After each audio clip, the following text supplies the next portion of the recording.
with our internship program here, I really try to reinforce the importance of a repetition and how they're evaluated is in what their expectation of a repetition is and how they can convey that to their clients or their athletes that they're actually training here. And what kind of pointers or can you define what a repetition is to you from a strength standpoint? The breathing techniques and how you're actually coaching a repetition.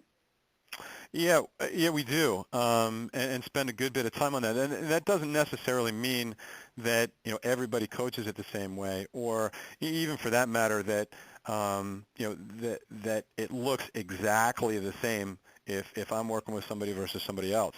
But we're looking for the same sorts of things. So it's not a robotic kind of situation, but there are expectations. We want to make sure that we're productive in what we're doing. We want to make sure that we're following a reasonable lift and lower speed.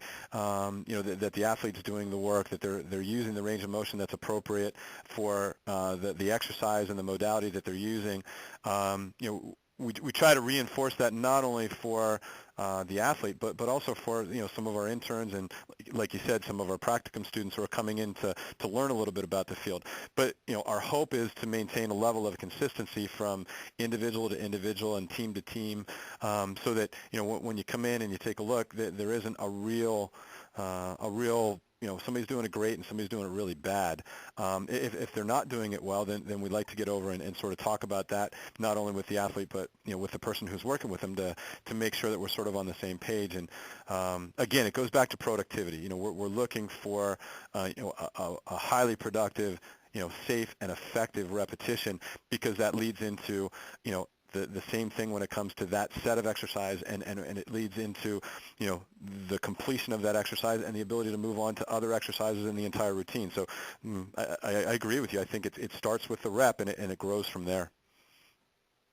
Well, I've actually taken a whole bunch of notes here, so I'm going to actually have the staff go back here and type these up, and hopefully we can put these together. And I know I'm going to add some of these thoughts and tips into our program for our staff and for our development group, our intern program. And again, I appreciate you taking the time out of your day I know you're busy. I know you guys got a ton of things going on there. We scheduled this a couple weeks back just to make time so we can get you on the phone here and do the podcast. I appreciate you taking the time. If someone had a question for you and wanted to reach out to you and get a hold of you just to talk shop or to ask about anything that's going on here in the podcast, how would they go about reaching out to you? First of all, my pleasure. I appreciate what you're doing, and I appreciate the opportunity to be part of that. And if somebody wants to get a hold of me, probably the best thing is to contact me through my campus email address, which is pch1 at psu.edu. I get a lot of email, but I try to make sure that I get back to people. So that's a good way to do it, and it helps from a timing standpoint. So I can get back to you when I get a chance, and we can converse that way. Perfect, Coach. Well, I know you got a busy day ahead of you. I wish you a ton of luck this season. I know you guys are always representing the Nittany Lions very well, and I look forward to keeping in touch, my man.